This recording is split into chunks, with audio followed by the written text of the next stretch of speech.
En la Quayed experimentamos y desarrollamos soluciones informadas y basadas en evidencia para generar mejores prácticas educativas universitarias con fuerte sentido social, espíritu crítico y transformador.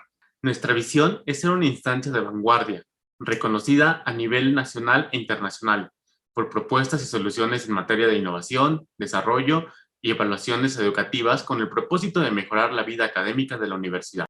Para apoyar en lo anterior, la Dirección de Proyectos de Transformación Digital para la Educación crea diversos proyectos y hoy, en Platicadito, te contaremos sin tanto rollo sobre dos de ellos: Argumente y la adopción de la analítica del aprendizaje en aulas universitarias.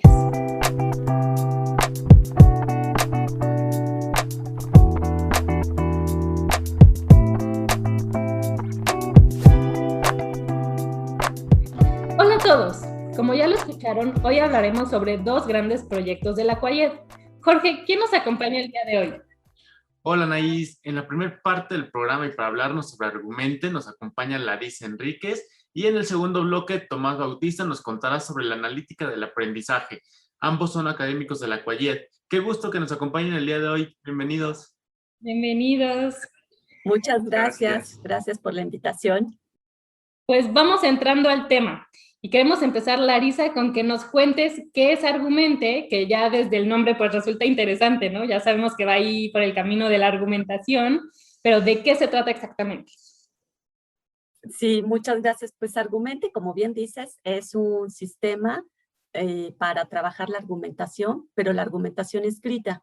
Entonces es un sistema basado en web, de tal manera que los estudiantes puedan desarrollar el pensamiento crítico a través de la argumentación escrita.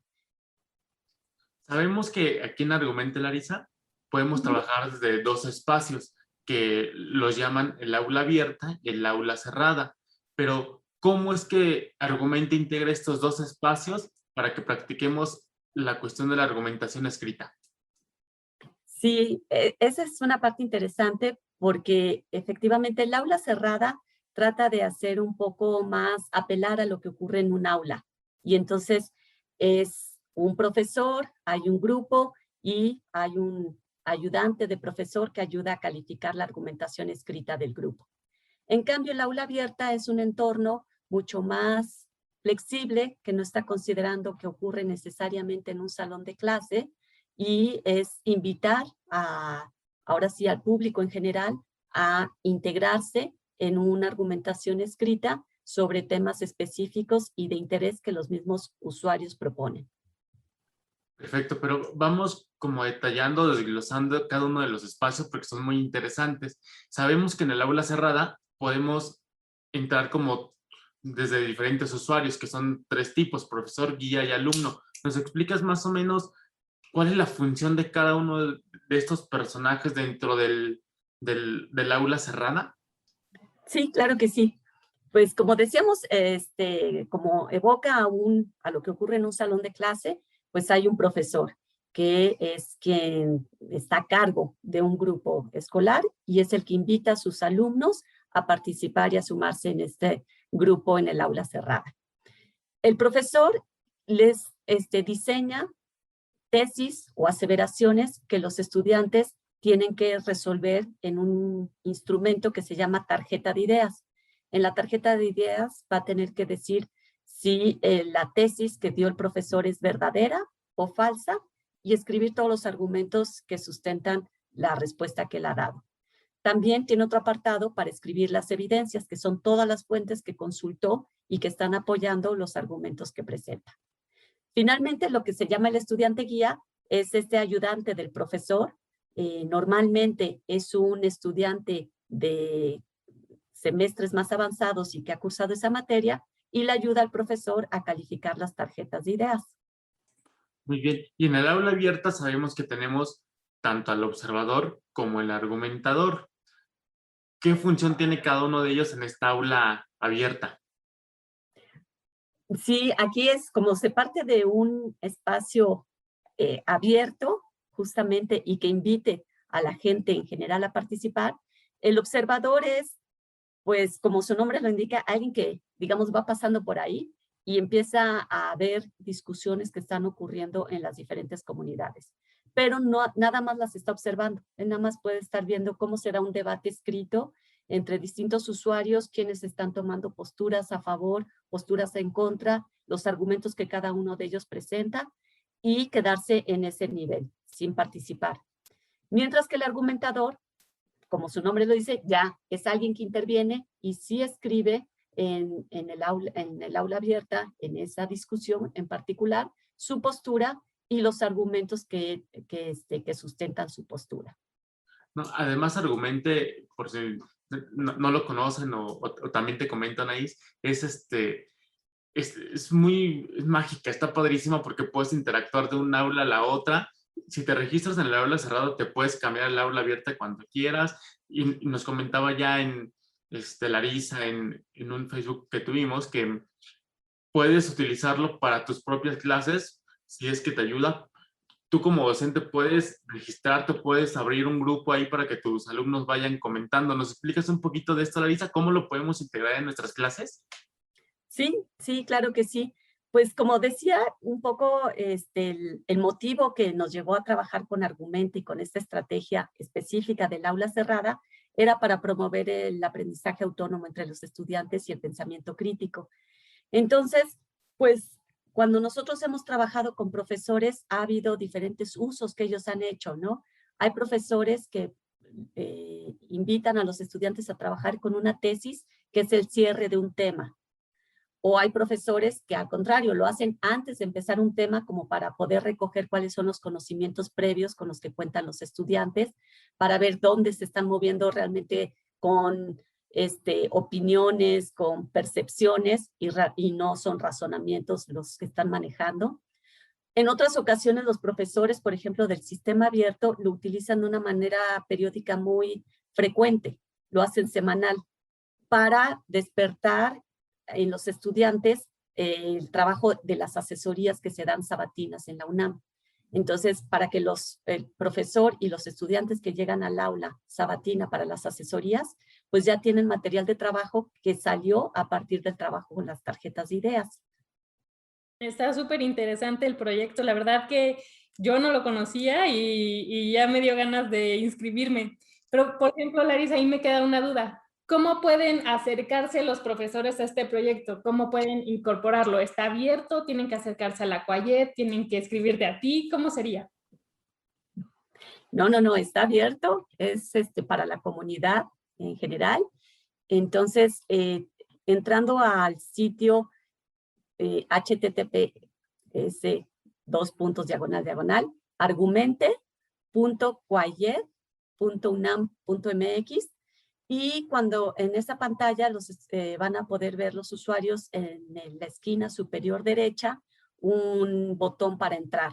Cuando dan clic en ese botón, lo que aparece es un formulario donde, bueno, primero da un espacio para poner su nombre de usuario y su contraseña, y en caso de que no es la primera vez que lo visitan, tienen ahí abajo un formulario para registrarse. Y entonces de esa manera tienen que dar unos datos y con eso ya quedan registrados y pueden utilizar Argumente, y que como señala Jorge, pues entonces pueden ir cambiando la cachucha, ¿no? Si yo soy alumno que me invitó mi profesor, pues ya tengo un código específico con el cual entrar.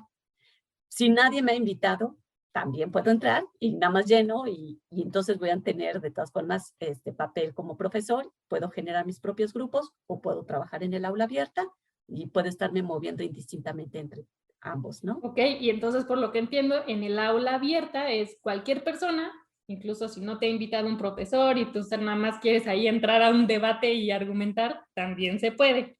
Exactamente. Y aunque no te haya invitado a alguien, tú puedes trabajar en el aula cerrada. Tenemos el caso de estudiantes que trabajando esta estrategia que se maneja en el aula cerrada, que es el diseño de diálogo, ellos han identificado que es una buena forma de estudio. Y entonces hay estudiantes que se plantean sus propias tesis. Luego, si reúno a compañeros y juntos hacemos un grupo de estudio, pues entre los compañeros nos vamos planteando tesis y de esa manera vamos resolviéndolos, y no hubo necesidad de que fuera un profesor el que generara el grupo y nos invitara. ¿no? Tenemos casos de estudiantes del sistema abierto que son padres de familia y entonces utilizan Argumente con sus hijos para ponerlos a estudiar.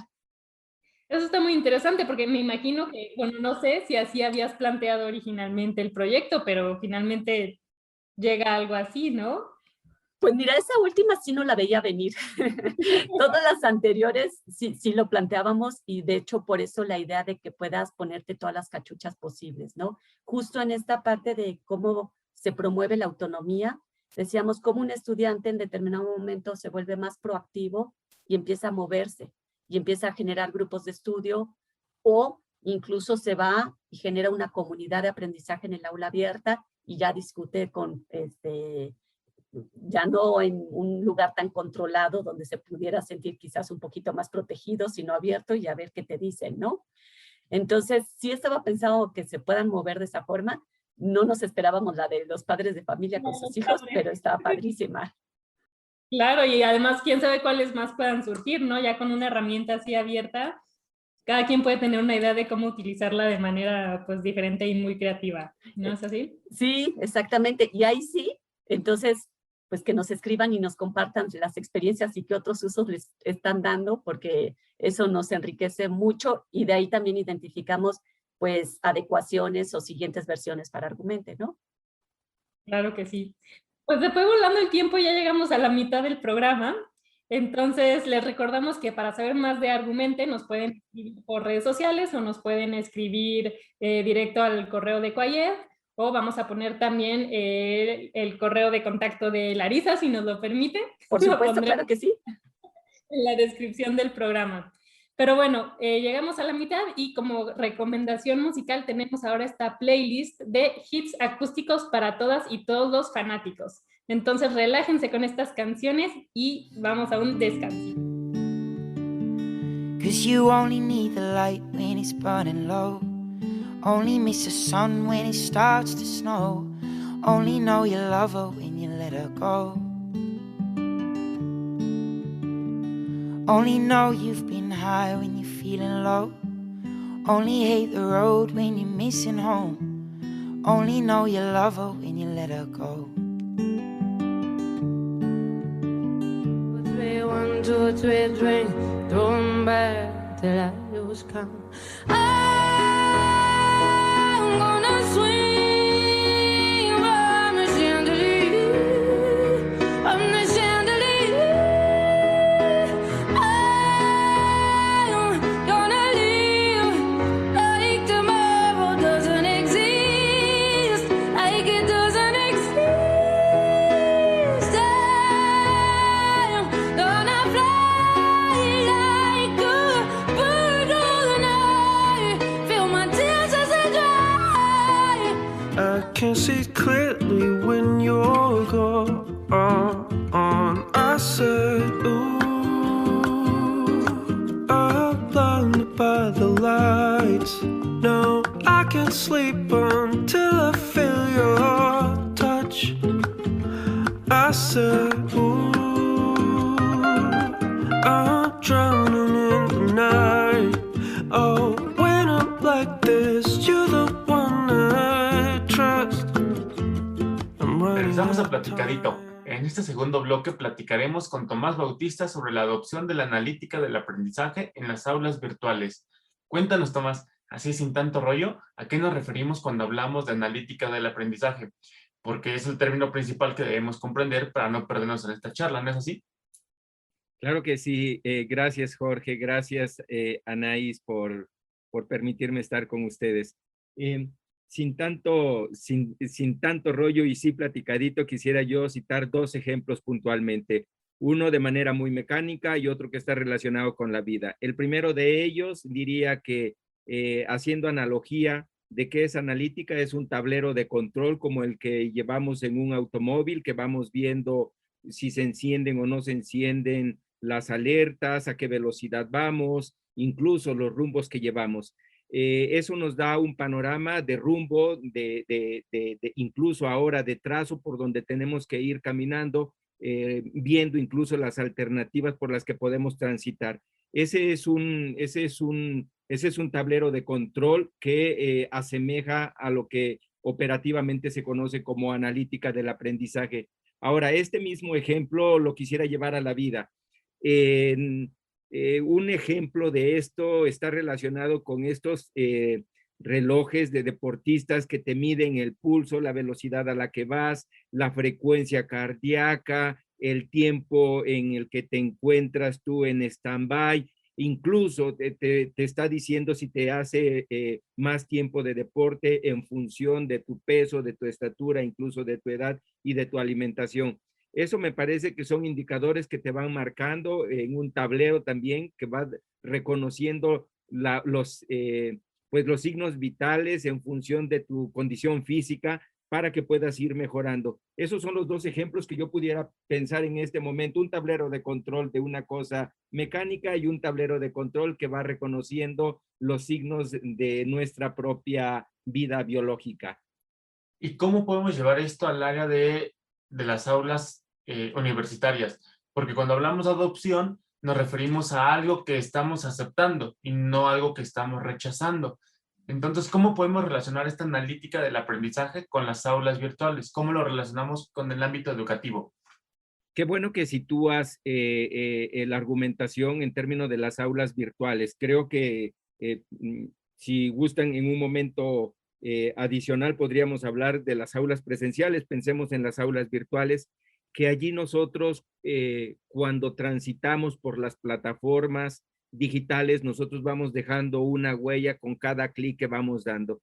Ese cada clic incluso se convierte en un punto que nosotros vamos registrando y que a partir de técnicas o métodos o herramientas las podemos tratar y por supuesto recuperar ese gran volumen de clics que nosotros damos en la www, los recuperamos, los procesamos y podríamos, en este caso, en el ámbito del aula universitaria, decir qué está haciendo el alumno, con quién está interactuando, cómo lo está haciendo, a qué hora lo está realizando, incluso en este ejercicio de que mucho no es más.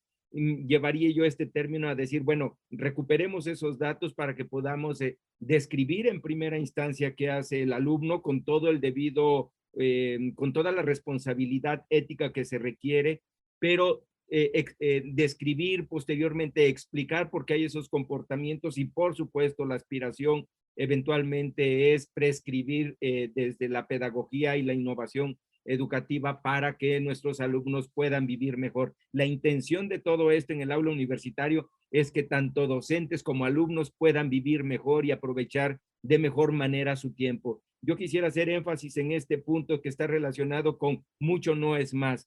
¿Qué sí tienen que aprender? ¿Desde qué óptica tienen que aprender? Incluso pensarse quién enseña a quién. Pues justamente es muy interesante lo que cuentas de las aulas virtuales y cómo nos mencionabas que había que tocar el tema del presencial, porque como dices, en virtual es muy sencillo, o bueno, es más sencillo, no mucho, pero es más sencillo tener esta información con los clics. Pero ¿cómo hacemos para tener esta información en presencial? Recientemente tuve la fortuna de estar, gracias Anaís, sus preguntas por supuesto que me entusiasman, así es que si levanta la voz les pediría de favor, baja la voz. Recientemente tuve la fortuna de estar en un evento internacional donde se abordaron diferentes temáticas de analítica del aprendizaje, pensando en la idea del tablero, en este tablero de la vida, llevándolo al tablero del aprendizaje, pero con el cuidado de la vida. Y en ese sentido, este evento fue en el 2021 donde se plantea la idea del aula presencial.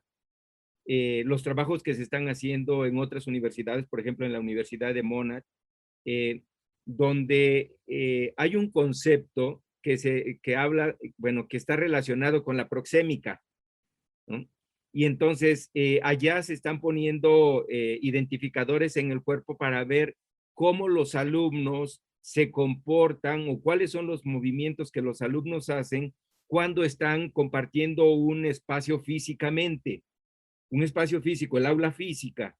Y en este sentido, esa postura de reconocer cuáles son los comportamientos en términos de movimientos que hacen los alumnos en un salón de clases, hoy está marcado porque las asignaturas determinan las formas de comportamiento de los alumnos. Entonces, eso es un insumo importante para pensar el diseño arquitectónico de los espacios de las aulas universitarias, físicamente hablando, y ahora creo que este término toma una mayor relevancia después de la pandemia, porque tenemos que pensar todo esto, sí, no solamente de los horarios, sino también las formas de estos espacios que incidan en un mejor aprendizaje, considerando este término de la definición de analítica del aprendizaje, optimizar el aprendizaje. Optimizar, insisto en esta palabra, de que mucho no es más, sino qué sí puedo aprender, cuándo lo puedo aprender y qué tengo que aprender para vivir mejor.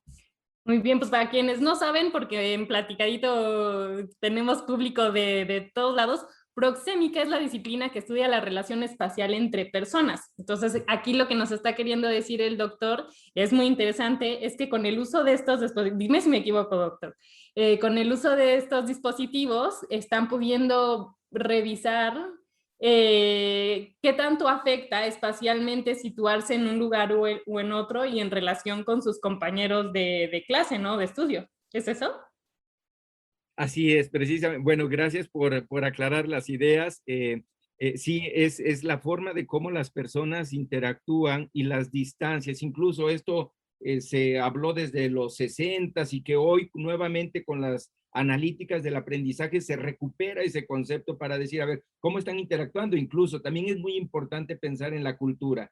O sea, nuestra cultura determina qué tan distantes o qué tan cercanos nosotros podemos interactuar, no solamente las asignaturas, sino nuestra propia cultura. Entonces, pues es multidimensional, multifactorial, y creo que yo pondría que la analítica del aprendizaje viene a develar los orígenes de estos problemas complejos que se presentan en la relación de la enseñanza y el aprendizaje. Así es, como dices, es muy interesante la cuestión que es cultural, porque en algunas sociedades, por ejemplo, en algunos países europeos, hasta es muy común, e incluso antes de pandemia, que ya las personas mantuvieran cierta distancia entre ellas, ¿no? Incluso en las paradas de autobús, cosa que en Latinoamérica no se da, ¿no? Pues es interesante pensar en cómo esto afecta incluso en la cuestión del estudio en el aula universitaria, ¿no? Pero bueno, para finalizar ya un poquito, sabemos que empezaste un proyecto en relación con la analítica del aprendizaje. ¿Nos puedes contar un poquito en qué va, qué productos vamos a obtener de esto y en cuánto tiempo podremos ver los resultados? Sí, afortunadamente en esta gestión pues hemos tenido la oportunidad de integrar un equipo de trabajo del cual me siento parte y orgulloso de ese equipo porque interactúan jóvenes de licenciatura, de posgrado, académicos de la propia Cuayet y de la universidad, incluso gente experta en términos de inteligencia artificial, de estadística, de psicología, de innovación educativa, incluso en términos de gestión de recursos educativos. Y por supuesto, ahí andamos algunos que también somos ingenieros que estamos metidos en estas dinámicas, pero esa es la fortuna y me parece que este trabajo que hasta este momento llevamos es ya haber construido este equipo que lo pienso como un sistema social integrado donde hay una trenza que se ha hecho, es decir, la integración, que se ha ido tejiendo de una manera sagaz para lograr el cometido. Tenemos un trazo claramente definido en el que en primera instancia nos constituimos como equipo, hemos trabajado y estamos ya recuperando los datos de estas plataformas. Recuperar los datos de las plataformas es un reto extraordinario, sabemos que ahí están. Es así como un espectro que allí anda, que dicen, es que ahí están los datos. La pregunta es, ¿y dónde están los datos? ¿Cómo están? ¿De qué tipo son? ¿Y cómo los vamos a procesar? Los estamos ya recuperando, hemos tenido ya la fortuna de tener el acceso, estamos mapeando ya esos procesos que nos están permitiendo recuperar esos datos y entraremos en la etapa de tratar esos datos. En este sentido, quisiera también agregar que el término de la adopción, como dijo bien Jorge, estamos hablando de hacer de manera voluntaria el uso, usar voluntariamente una herramienta que nos permita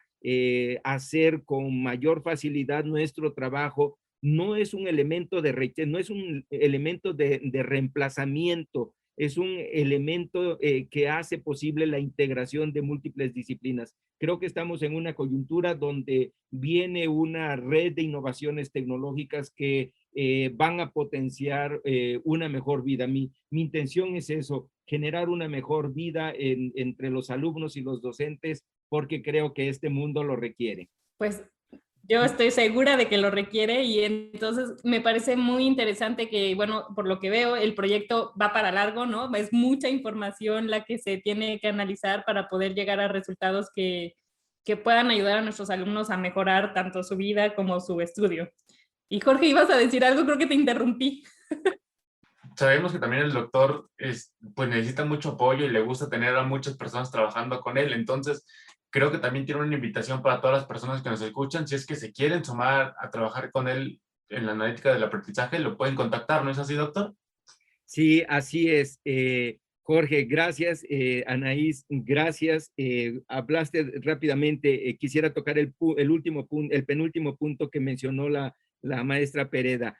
Yo creo que en 3 meses nosotros ya estaríamos teniendo resultados del reconocimiento del nivel de aceptación tecnológica o el nivel de aceptación de la analítica que existe en el ámbito universitario. Estamos ya trabajando para reconocer las ideas que tienen los docentes, la idea que tienen los alumnos e incluso los diferentes actores de la gestión para poder definir estrategias de promoción de la analítica del aprendizaje. Jorge, agradezco este espacio. Sí, efectivamente, estamos con las puertas abiertas para integrar a otras visiones del mundo de tal manera que pudiéramos afianzar este trazo que hemos marcado y que con las diferentes perspectivas que existen dentro de la universidad y fuera de la universidad, este proyecto va a avanzar a pasos agigantados. Estoy convencido de que contamos con el conocimiento y tenemos una responsabilidad ética que nos marca en cuanto a la integración de las diferentes visiones del mundo.